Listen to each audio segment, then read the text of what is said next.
তো সকালবেলা সবার আগে স্নান সেরে আমি এসেছি ফুলবাজারে ফুল নিতে। আর আজকে ব্লগটা আমি এখান থেকেই শুরু করছি। তো ফুল নিয়ে এসে আমি এখানে সবজি কাটতে বসে পড়েছি, সব রকমের সবজি বানাচ্ছি। আর তোমরা হয়তো ভাবছো সাত সকালবেলা ফুল নিয়ে এসে সবজি কাটছি। আজ আমাদের বাড়িতে বৈষ্ণব সেবা দেব, গুরুমা আর গুরু বাবা আসবে, তাদেরকে একটু সেবা দেব।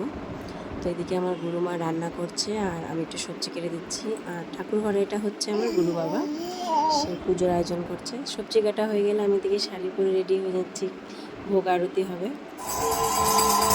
ভোগ আরতি হচ্ছে।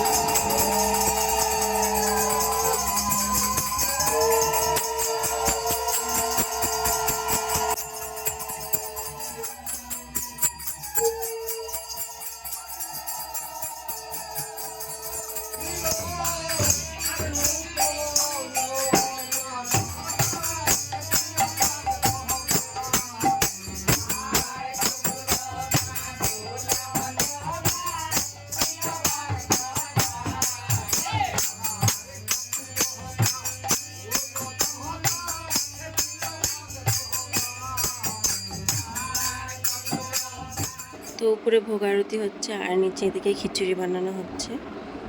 তারপর সন্ধ্যাবেলার দিকে গুরু বাবা গীতা পাঠ করছে আর আমরা সকলেই বসে শুনছি।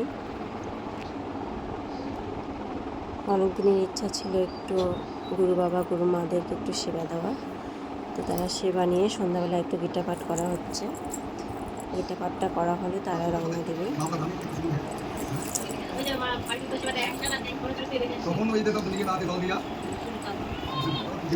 আর এখন বাজে হচ্ছে